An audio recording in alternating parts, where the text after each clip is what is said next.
Good morning, student. Today we learn about the silent features of the Indian Constitution. There are various silent features in the of the Indian Constitution. In that, some features we learn in this lecture. So we start with one by one. The constitution of state is not only the fundamental law of the state, but it also like a mirror of the social, political and economical system. The constitution of state different from the constitution of another state. Each constitution grows and develops with the particular environment. The constitution of India is unique in many ways.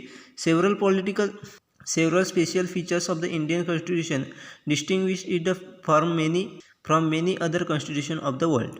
इंडियाचे constitution हे आपल्याला फक्त fundamental law म्हणजे कंट्रीचे फक्त fundamental किंवा स्टेटचे fundamental लॉमध्ये त्याच्यामध्ये दिसत नाही, तर पूर्ण जे काही सोशियल इकॉनॉमिकल आणि पॉलिटिकल जे काही सिस्टम आहे, पूर्ण इकॉनॉमिक सिस्टम असेल, पॉलिटिकल सिस्टम असेल किंवा सोशल सिस्टम असेल, ती पूर्णपणे आपल्याला इंडियन कॉन्स्टिट्यूशनमध्ये डिस्क्राईब केलेली दिसून येते. त्याचबरोबर इंडियन कॉन्स्टिट्यूशन म्हणजे इंडियाची राज्यघटना ही आपल्याला पूर्णपणे इतर कंट्रीपेक्षा वेगळी असलेली दिसून येते, कारण प्रत्येक कंट्रीची राज्यघटना ही आपल्याला त्यातील पर्टिक्युलर एन्व्हायरमेंटनुसार त्यामुळे ग्रो झालेली आणि डेव्हलप झालेली आपल्याला दिसून येते. परंतु इंडियाची जी राज्यघटना आहे म्हणजेच इंडियाचं कॉन्स्टिट्यूशन आहे ते पूर्णपणे आपल्याला वेगवेगळ्या कारणांमुळे स्पेशल फीचर्समुळे फीचर्समुळे आपल्याला इतर कंट्रीपेक्षा वेगळे असलेलं दिसून येतं. मग त्यामध्ये कोणकोणते फीचर त्यामध्ये ॲड केलेले आहेत ते आपण आता पुढे पाहणार आहोत. First is a written constitution. The Constitution of India is a written document. To draft the Indian Constitution, the drafting committee was constituted by the Constituent Assembly under the chairmanships of Dr. B.R. Ambedkar. The Constitution Assembly was a representative body which is indirectly elected by the people. It consists of 389 members, out of whom 296 members are elected from British India and 93 members are representative of native state. The elections to the Constitution Assembly was held in 1946. Dr. Rajendra Prasad was elected as President of Constitution Assembly. The drafting committee prepared a draft of the committee. After long efforts, the new constitution was finally adopted on November 26, 1949. Thus, the Indian Constitution come up into the force on January 26, 1959. या ठिकाणी पहिलं silent feature of Indian कॉन्स्टिट्यूशनचं ते आहे म्हणजे return constitution. म्हणजेच आपल्या लक्षात येईल की इंडियाचं जे काही कॉन्स्टिट्यूशन आहे म्हणजे इंडियाची राज्यघटना ही आपल्याला एक रिटर्न डॉक्युमेंट आहे हे दिसून येतं. म्हणजेच इंडियाची राज्यघटना ही आपल्याला एका रिटर्न डॉक्युमेंटमध्ये दिसून येते. त्याचबरोबर ही जी काही कॉन्स्टिट्यूशन्स तयार करण्यात आली त्यावेळेला एक डॉक्टर बाबासाहेब आंबेडकर यांच्या अध्यक्षतेखाली एक कमिटी तयार करण्यात आली व त्याच्या माध्यमातून ही इंडियन कॉन्स्टिट्यूशन ही तयार करण्यात आली होती. त्यामध्ये जे काही मेंबर होते, इलेक्टेड मेंबर होते, इनडिरेक्टली लोकांमधून ते इलेक्ट केले होते. त्यामध्ये ती कमिटीमध्ये एकूण 389 मेंबर त्या ठिकाणी होते, तर त्यापैकी 296 मेंबर्स हे त्या ठिकाणी ब्रिटिश इंडियाकडून इलेक्ट करण्यात आले होते, तर 93 मेंबर हे त्या ठिकाणी नेटिव्ह स्टेटचे रिप्रेझेंटेटिव्ह त्या ठिकाणी इन्क्लूड त्या कमिटीमध्ये होते. त्यासाठी जे इलेक्शन झालं होतं म्हणजेच इंडियन कॉन्स्टिट्यूशन असेंब्लीसाठी जे इलेक्शन झालं होतं ते आपल्याला 1946मध्ये झालेलं दिसून येतं. तेव्हा डॉक्टर राजेंद्र प्रसाद हे प्रेसिडेंट, त्या कॉन्स्टिट्यूशन असेंब्लीचा प्रेसिडेंट म्हणून त्या ठिकाणी इलेक्ट करण्यात आले होते. हे देखील आपल्या इन्फॉर्मेशन त्या ठिकाणी दिलेली आहे.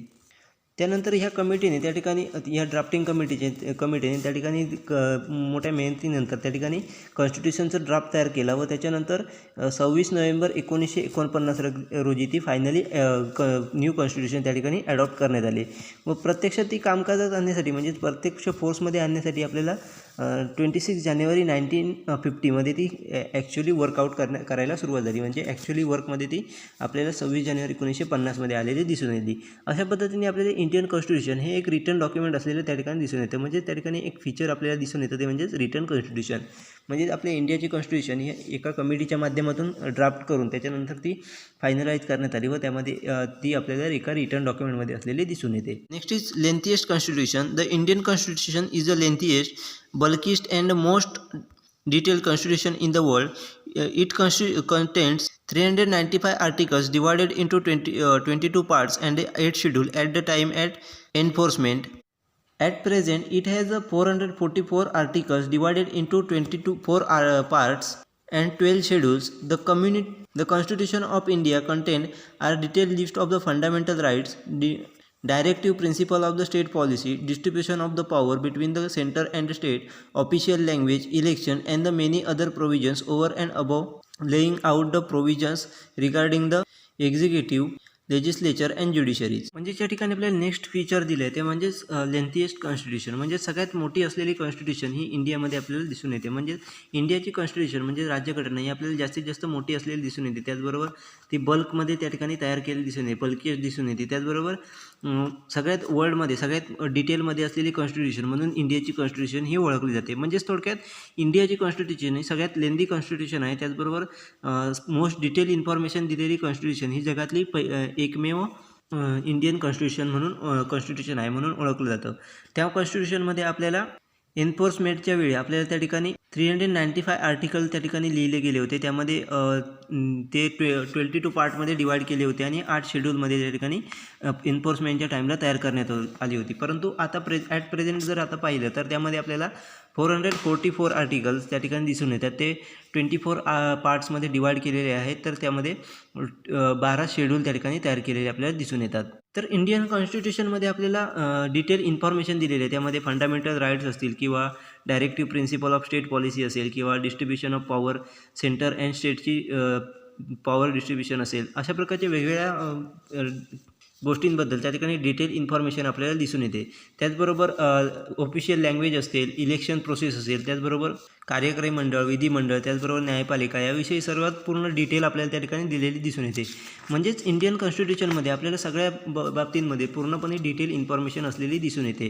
त्यामुळे आपल्याला सर्वात मोठी कॉन्स्टिट्यूशन किंवा डिटेल कॉन्स्टिट्यूशन म्हणून इंडियाला ओळखलं जातं. It is pretty rigid and pretty flexible. The constitution of India is neither too rigid or nor too flexible. A flexible constitution is that which its provisions may be amended or modified by the ordinary legislative process, whereas it is in the case of rigid constitution, the special procedures is required to followed for the amendment or revisions of its provisions. The Indian Constitution followed the three method of the amendment. First, some of the provisions can be amended by the simple majority of the parliament. Second, some provisions may be amended by the special majority of the parliament and thirdly, the some other provisions which are federal in the characters may be amended only with the majority joint initiatives of both the parliament and the state legislature. म्हणजे ज्या ठिकाणी Indian constitution आहे ती आपल्याला त्या ठिकाणी काही प्रमाणात त्या ठिकाणी कठोर दिसते, रिजिड दिसते, तर काही प्रमाणात आपल्याला फ्लेक्झिबल दिसून येते.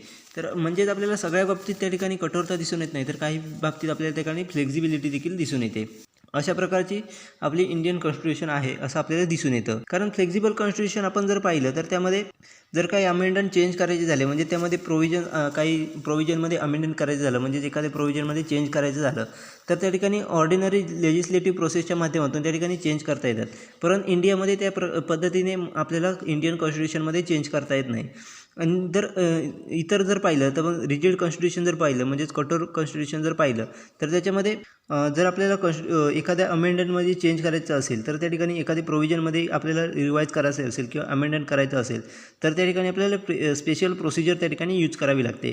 परंतु इंडियन कॉन्स्टिट्यूशनमध्ये आपल्याला अशा प्रकारची कोणतीही प्रोसेस फॉलो केलेली किंवा डायरेक्टली लेजिस्लेटिव्ह प्रोसेसच्या माध्यमातून त्या ठिकाणी चेंज केलेली दिसत नाही. त्याच्यासाठी आपल्याला इंडियन कॉन्स्टिट्यूशनमध्ये अमेंडमेंट करण्यासाठी त्या ठिकाणी 3 वे दिलेले आहेत. त्या माध्यमातूनच आपल्याला त्या ठिकाणी अमेंडमेंट हे केलेले दिसून येतात. फर्स्ट वे आहे तो म्हणजे त्यामध्ये आपल्याला पार्लमेंटच्या स्पेशल मेजॉरिटीच्या माध्यमातून त्या ठिकाणी अमेंडमेंट केलं जातं. तर सेकंड आहे तो म्हणजेच पार्लमेंटच्या स्पेशल मेजॉरिटी, थर्डलीच्या माध्यमातून त्या ठिकाणी आपल्याला अमेंडमेंट केलेलं दिसून येतं. आणि थर्ड वे आहे तो म्हणजेच आपल्याला त्या ठिकाणी जॉईंट इनिशिएटिव्ह असलेले दिसून येतात. म्हणजेच पार्लमेंट आणि स्टेट लेजिस्लेटिव्ह ह्या दोघांमध्ये जॉईंट अमेंडमेंटच्या माध्यमातून आपल्याला त्या ठिकाणी आपल्या इंडियन कॉन्स्टिट्यूशनमध्ये चेंज केलेले दिसून येतात. म्हणजेच जर आपण थोडक्यात जर पाहिलं तर आपली इंडियन कॉन्स्टिट्यूशन ही आपल्याला काही प्रमाणात कठोर दिसते तर काही प्रमाणात फ्लेक्झिबल आपल्याला दिसून येते. अशा पद्धतीचे इंडियन कॉन्स्टिट्यूशन असलेली आपल्याला दिसून येते. Next is supremacy of Constitution. The Constitution of India is supreme law of the country.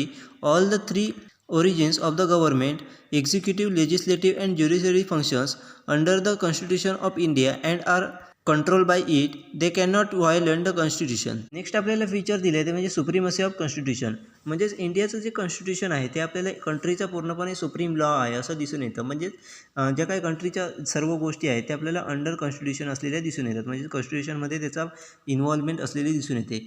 म्हणजेच त्यामध्ये गव्हर्नमेंटचे 3 जे काही मेन फॅक्टर आहेत, ओरिजिन आहेत, त्यामध्ये एक्झिक्युटिव्ह असेल, लेजिस्लेचर असेल आणि ज्युडिशरी फंक्शन असेल, हे पूर्णपणे आपल्याला इंडियन कॉन्स्टिट्यूशनच्या अंडर असलेले दिसून येतात. त्याचबरोबर इंडियन कॉन्स्टिट्यूशनच्या अंडरच हे सगळे वर्क करताना दिसून येतात. म्हणजेच एक्झिक्युटिव्ह असेल, लेजिस्लेचर असेल, ज्युडिशरी फंक्शन हे इंडियन कॉन्स्टिट्यूशनच्या अंडर वर्क करत असताना दिसून येतात. त्याचबरोबर इंडियन कॉन्स्टिट्यूशनचा त्याच्यावरती कंट्रोल असलेला आपल्याला दिसून येतो. त्याचबरोबर या तिन्ही गोष्टी आपल्याला तिन्ही गोष्टी किंवा गव्हर्नमेंट आपल्याला कोणत्याही प्रकारे कॉन्स्टिट्यूशनचं त्या ठिकाणी किंवा आपल्या जे काही राज्यघटना आहे त्याचं उल्लंघन करताना आपल्याला दिसून येत नाही. अशा पद्धतीने आपल्याला इंडियन कॉन्स्टिट्यूशन आहे ती सुप्रीमसी असलेली दिसून येते. म्हणजेच थोडक्यात कंट्रीचं सुप्रीम लॉ असलेलं आपल्याला दिसून येतं. त्याच्या माध्यमातून आपल्याला सर्व कंट्रीच्या सगळ्या ॲक्टिव्हिटी आपल्याला या कॉन्स्टिट्यूशनच्या माध्यमातून होताना दिसून येतात. त्याचा पूर्णपणे कंट्रीच्या सर्व ॲक्टिव्हिटीजवरती कंट्रोल असलेला आपल्याला दिसून येतो. Next is a mixture of the federal and unitary features. The Constitution of India established India as a partly federal and a partly unitary government. The word federalism is not mentioned anywhere in the Constitution. It describes the India as a union of the state. Because of the popular features of the Indian Constitution, some experts describe it quasi-federal state. Indian federalism is also known as a cooperative federalism.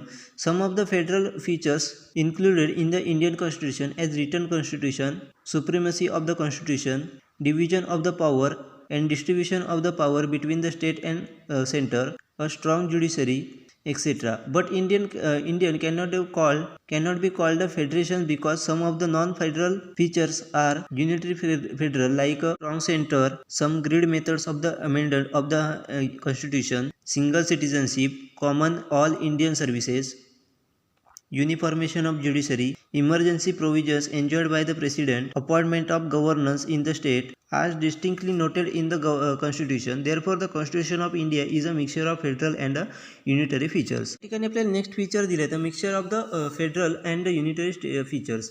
म्हणजेच Indian constitution आहे ते आपल्याला mixture दिसून येते. Federal आणि unitary features आपल्याला mixture असलेलं दिसून येतं.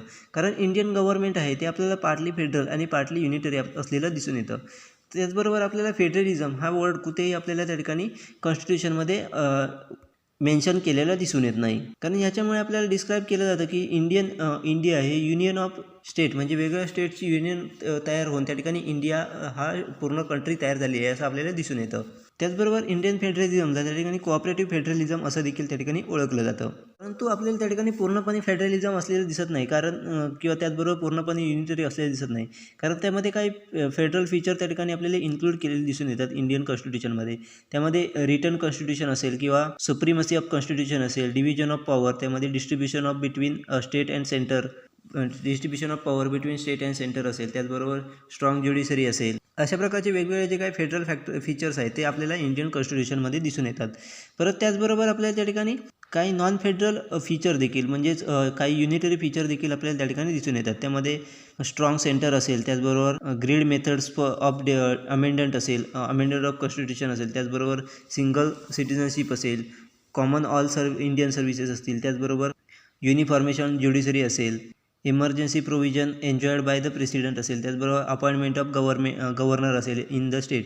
अशा प्रकारचे वेगवेगळे जे काही फीचर आहेत ते आपल्याला नॉन फेडरल फीचर देखील, त्याचबरोबर युनिटरी फीचर देखील आपल्याला इंडियन कॉन्स्टिट्यूशनमध्ये ॲड केलेले दिसून येतात. त्यावरूनच आपल्या अशा लक्षात येतं की यामध्ये आपल्याला इंडियन कॉन्स्टिट्यूशन ही त्या ठिकाणी पूर्णपणे फेडरल आणि युनिटरी फीचरचं मिक्सचर असलेलं दिसून येतं. अशा प्रकारे वेगवेगळे फीचर्स हे आपल्याला इंडियन कॉन्स्टिट्यूशनमध्ये असलेले दिसून येतात. इंडियन कॉन्स्टिट्यूशनची इतरही काही फीचर आपल्याला या ठिकाणी दिलेली आहेत ते आपण आता नेक्स्ट लेक्चरमध्ये पाहणार आहोत.